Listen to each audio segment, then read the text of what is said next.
এরপর প্রশ্ন করেছেন সিনহা তারানম, আপনি লিখেছেন নামাজ কয়েক রাকাত পড়ার পর মনে থাকে না কয় রাকাত পড়লাম, এরকম ঘটনা ঘটলে করণীয় কি?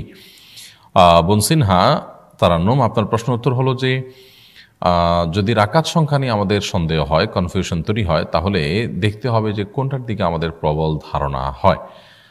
3 এবং 4 নিয়ে যদি সন্দেহ হয় তাহলে বেশিরভাগ মনে হচ্ছে 3, তাহলে সেক্ষেত্রে আমরা সেটাই ধরে নেব এবং শেষে সিজদাও দিয়ে নেব।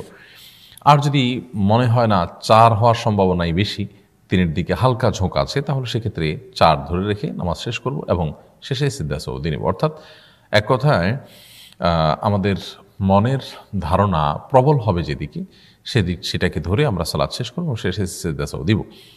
আর যদি আমাদের কোনো এক দিকে ঝোঁক না হয়, বরং আমরা ঠিক মাঝে দাঁড়িয়ে থাকি, 3 বা 4 এই দুইটার কোনোটি আমি বলতে পারছি না, একইভাবে 2 বা 3 রাকাত নিয়ে সন্দেহ যখন হবে, দ্বিতীয় না তৃতীয়, সেক্ষেত্রে একই কথা প্রযোজ্য যে আমি যদি মাঝখানে দাঁড়িয়ে থাকি, একেবারে 2 বা 3 কোনটার দিকে আমার মন খুব বেশি না ঝোঁকে, তাহলে সেক্ষেত্রে আমরা কমটা ধরে নিয়ে সালাত শেষ করব এবং এক্ষেত্রে শেষে সিজদাও দিয়ে নিতে হবে।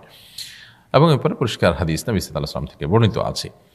অর্থাৎ 2 এবং 3 আমি ঠিক মনে করতে পারছি না এবং কোনো একটার দিকে আমার মন যে ঝুঁকছে তাও না, 50-50 মনে হচ্ছে, তাহলে সেক্ষেত্রে আমি 2 ধরে নেব। 3 এবং 4-এর মধ্যে সন্দেহ হলে 3 ধরে নেব। এটা হলো যখন কোনো একটা দিককে আমি বেছে নিতে না পারবো বা কোনো একটা দিকে আমার প্রবল ধারণা বা ঝোঁক তৈরি যদি না হয়, তাহলে সেক্ষেত্রে কমটা ধরে নিয়ে আমরা সিজদাও দিয়ে নামাজ পড়বো, ইনশাআল্লাহ নামাজ হয়ে যাবে।